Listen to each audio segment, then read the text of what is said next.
دنیا میں رہنے والے انسان جو کاروبار کے ساتھ یا ملازمت کے ساتھ وابستہ ہیں، ہر بندہ اپنی ذمہ داری کو پورا کرنے کی کوشش میں لگا ہوا ہے۔ اگر ملازم ہے تو صبح کو پابندی کے ساتھ اٹھتا ہے، اپنی ڈیوٹی پر جاتا ہے، وقت پر آتا ہے، وقت پر جاتا ہے۔ ابھی عید کی چھٹیاں گزری ہیں، جن کی چھٹیاں ختم ہو گئی وہ تمام کے تمام اپنی اپنی ڈیوٹیوں پر واپس چلے گئے، اپنے اپنے کام کاج پہ لگ گئے۔ کوئی عذر، کوئی ہیلا بہانہ انہوں نے نہیں کیا۔ جس طرح وہ عید سے پہلے اپنے کام کاج میں لگے ہوئے تھے، ڈیوٹیوں پہ لگے ہوئے تھے، عید کی چھٹیاں گزارنے کے بعد ویسے ہر ایک اپنے کام پہ لگ گیا ہے اور اپنے کاروبار کو لگا ہوا ہے۔ اسی طرح اللہ جل شانہ کی طرف سے ہر مسلمان پر کچھ کام ایسے ذمے لگائے گئے ہیں جن کا کرنا ضروری ہے اور ان کو چھوڑنے کی کسی حال میں بھی اجازت نہیں ہے۔ گویا اللہ کی طرف سے مسلمان پر وہ کام لاگو ہیں جن کو ہم فرائض کہتے ہیں، کہ ان کاموں کو کرنا ہر حال میں لازم اور ضروری ہے۔ پھر ان فرائض میں سے کچھ فرائض ایسے ہیں جو اسلام کی بنیاد ہیں، جن کے بغیر اسلام مکمل نہیں، اس کے اندر نقص رہ جاتا ہے۔ عبداللہ ابن عمر رضی اللہ تعالی عنہما فرماتے ہیں، رسول پاک صلی اللہ علیہ وسلم نے ارشاد فرمایا، بنی الاسلام علی خمس، شہادت اللہ الہ الا اللہ وَأَنَّ مُحَمَّدًا عَبْدُهُ وَرَسُولُهُ وَإِقَامِ الصَّلَاةِ وَإِيتَاءِ الزَّكَاةِ وَالْحَجِّ وَصَوْمِ رَمَضَانَ، کہ اسلام کی بنیاد 5 چیزوں پر ہے۔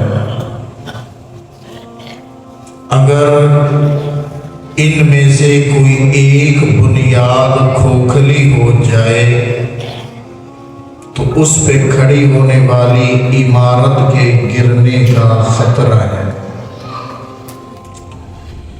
ان میں سے ایک بنیادی فریضہ تو ہم نے ابھی ادا کیا ہے، صوم رمضان۔ رمضان المبارک کا روزے جو اللہ نے 1 مہینے کے لیے مسلمانوں پہ فرض کیے تھے، اس فریضے کو ادا کر لیا۔ اس پہ ہمیں اللہ کا شکر گزار بھی ہونا چاہیے اور اللہ کے سامنے شکر سجدہ بھی بجا لانا چاہیے کہ اللہ نے ہم سے اس فریضے کو ادا کروا دیا۔ ان میں سے دوسرا فریضہ حج بیت اللہ ہے، جس کو اللہ تعالیٰ نے رمضان المبارک کے فوراً بعد رکھا ہے، کیونکہ رمضان کے اندر مسلمان روزہ رکھ کر گناہوں سے پاک ہو جاتے ہیں۔ عید والے دن اللہ کی طرف سے مغفرت کا اعلان کر دیا جاتا ہے، گناہوں کو نیکیوں میں بدلنے کے اعلانات کر دیے جاتے ہیں۔ اب بندہ گناہوں سے پاک صاف ہو جاتا ہے تو اللہ فرماتے ہیں کہ اے میرے بندے، اب تیرا دل بھی پاک ہے، تیری زبان بھی تلاوت کلام اللہ کر کر کے پاک ہو گئی۔ اب تو اس قابل ہو گیا ہے کہ میری بڑی بارگاہ میں حاضری لگوا سکے۔ تو اس لیے شوال کا مہینہ شروع ہوتے ہی حج کے دن شروع ہو جاتے ہیں۔ اللہ تعالیٰ نے اس فریضے کو رکھ دیا کہ آؤ اب حج بیت اللہ کا فریضہ ادا کرو۔ جن لوگوں پہ حج بیت اللہ فرض ہے ان کو چاہیے کہ ان مہینوں میں جا کر حج بیت اللہ ادا کریں۔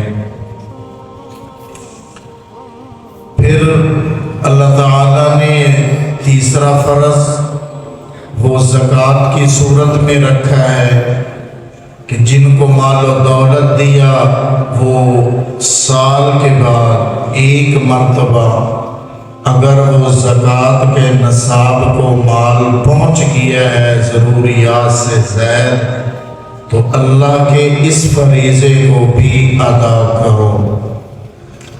رمضان المبارک کا روزے فرض 1 مہینے کے، حج بیت اللہ فرض زندگی میں 1 مرتبہ، زکوٰۃ فرض سال کے بعد 1 مرتبہ، وہ بھی ہر بندے پر نہیں، جن کو اللہ نے مال و دولت دیا ہے، ضروریات سے زائد مال ہے، سال گزر گیا ہے تو اس مال کا 40واں حصہ اللہ نے فرض کیا ہے۔ اس کے ساتھ چوتھا فرض ہے نماز۔ نماز یہ باقی فرائض سے الگ حیثیت رکھتی ہے، اس کا مرتبہ، اس کا مقام، اس کی شان، اس کی افضلیت الگ ہی ہے۔ اس لیے اللہ تعالیٰ نے نماز کو ہر روز کے لیے فرض کر دیا۔ اس کے فوائد اتنے زیادہ ہیں، اس کی برکات اتنی زیادہ ہیں کہ اللہ تعالیٰ نے سال کے بعد نہیں، زندگی میں 1 مرتبہ نہیں، اور چند افراد پر نہیں، بلکہ ہر کلمہ پڑھنے والے عاقل بالغ مرد پر اللہ نے نماز کو فرض کر دیا۔